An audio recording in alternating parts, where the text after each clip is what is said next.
Welcome to Crime Stories for Sleeping. You are safe in this quiet space. Breathe deeply now. Settle into your bed and surrender to relaxation as these dark tales unfold around you. Story 1: The Brother's Promise. I remember this night like it was yesterday, even though I'm 28 now, and it happened when I was 12. My parents had gone to a wedding out of town, and my older brother, Mark, was supposed to stay home and watch me. I was excited at first. Junk food, late-night TV, no rules. But around 10 p.m., Mark told me he was going out for just an hour and made me promise not to tell our parents. I agreed, and he left, locking the front door behind him. I turned on the TV and watched a horror movie, trying to act brave. The house was quiet, except for the hum of the fridge and the occasional creak of the floorboards. Around midnight, I heard a noise downstairs, like someone slowly turning the doorknob of the front door. I froze. I knew Mark had a key, so he wouldn't be fumbling like that. I turned off the TV and sat in the dark, listening. The noise stopped, then started again, more insistent this time. My heart was pounding. I crept to the top of the stairs and looked down. The front door was still locked, but the living room window was slightly open, the curtain moving in the wind. I went back to my room, locked the door, and hid in the closet, leaving the door Story 2: The Neighbor at the Door. I remember this night like it was yesterday, even though I'm 30 now, and it happened when I was 7. My parents had taken my grandparents to the hospital for a checkup, and I was left alone at my grandparents' house for just 20 minutes. I was sitting on the couch watching cartoons when I heard a knock at the door. I didn't think much of it. Our neighbor, Mr. Harris, often stopped by to borrow tools or ask about the garden. I opened the door a crack, and there he was, smiling, but his eyes looked strange, unfocused. He said he needed to come in for a minute, that he had something important to tell me. I hesitated, but he pushed the door open and stepped inside, locking it behind him. He smelled like alcohol and something sour. He started talking nonsense, asking if I was home alone, if I was scared, if I knew what he could do to me. I backed away slowly, my heart racing. He pulled a small knife from his pocket and held it up, saying, Story 3: The Friend Who Shouldn't Have Stayed.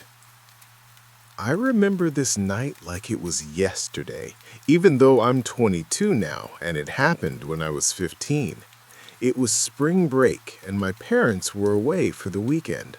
I was home alone, enjoying the freedom, when my friend Alex called and said he was dropping off his friend Jason, who needed a place to stay for one night. I agreed, thinking it was no big deal. Jason arrived around 9 p.m. He seemed friendly at first, but something felt off. He laughed at nothing, made strange comments about watching people, and kept glancing at the windows and doors.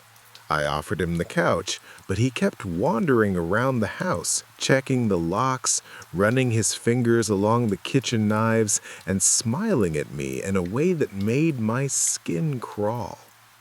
Around midnight, I went to my room to sleep, but I couldn't relax.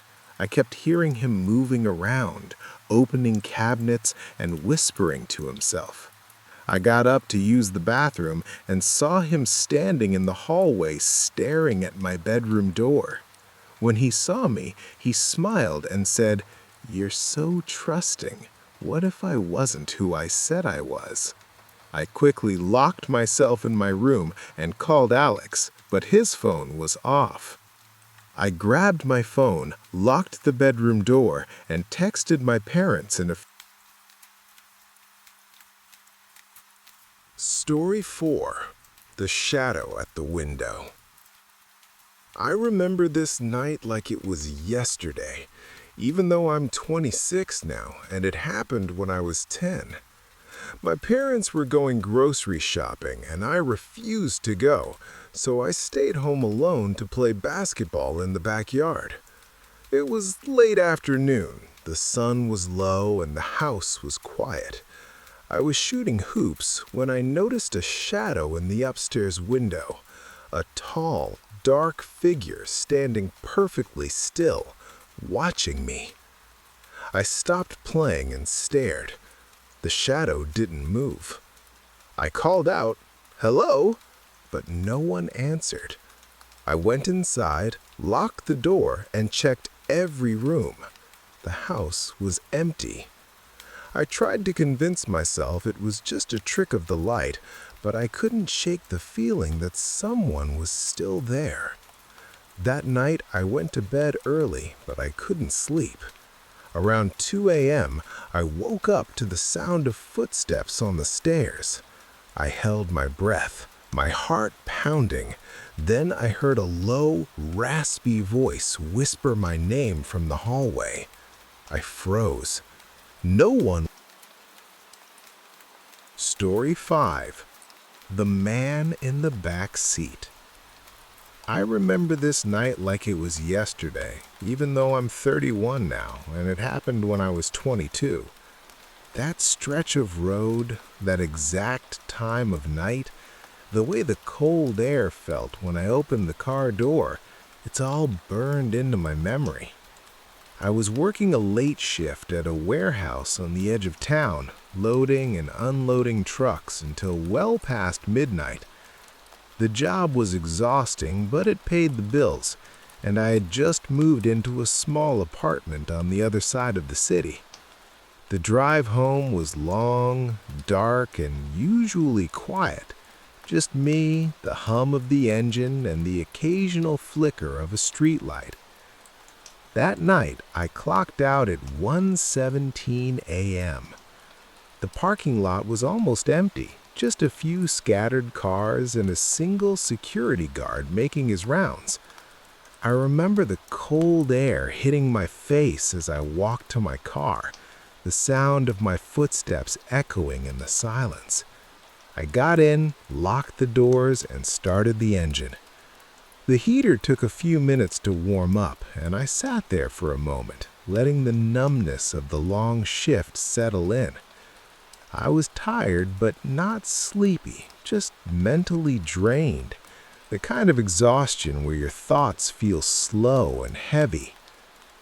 I decided to stop at a gas station about 10 minutes from the warehouse. It was one of those 24-hour convenience stores with bright fluorescent lights and a single bored clerk behind the counter. I filled the tank, grabbed a large coffee and a bag of chips, then paid without saying much. The clerk barely looked up, and I didn't see anyone else around. I remember thinking how normal it all felt. Just another late night, another routine drive home. I got back in the car, locked the doors again, and started the long stretch of road back to my apartment. The highway was quiet, just the sound of tires on asphalt and the low drone of the radio playing some late-night talk show. I was driving a small sedan, nothing fancy, but it was reliable. The windows were slightly fogged from the cold, and I kept the heater on low, just enough to keep the air from feeling like ice. I remember the way the headlights cut through the darkness, illuminating the road for a few seconds before it disappeared into blackness again. About halfway home, I heard it. A soft thud from the back seat, like something shifting or falling. I froze. My hands tightened on the steering wheel and I turned the radio down, listening. The only sounds were the engine, the tires, and the faint hum of the heater. I told myself it was just the seatbelt slipping or a bag moving.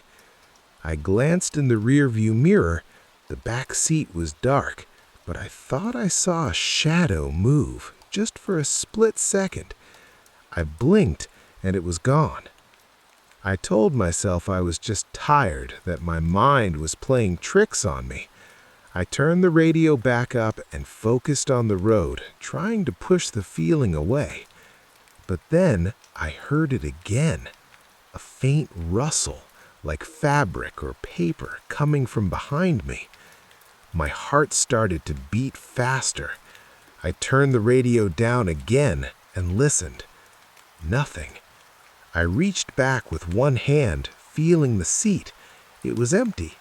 I checked the floor, the space under the seats, everywhere I could reach without taking my eyes off the road for too long. Nothing. I told myself I was just exhausted, that I was hearing things. I turned the radio back up and tried to focus on the music, but my mind kept drifting back to that sound.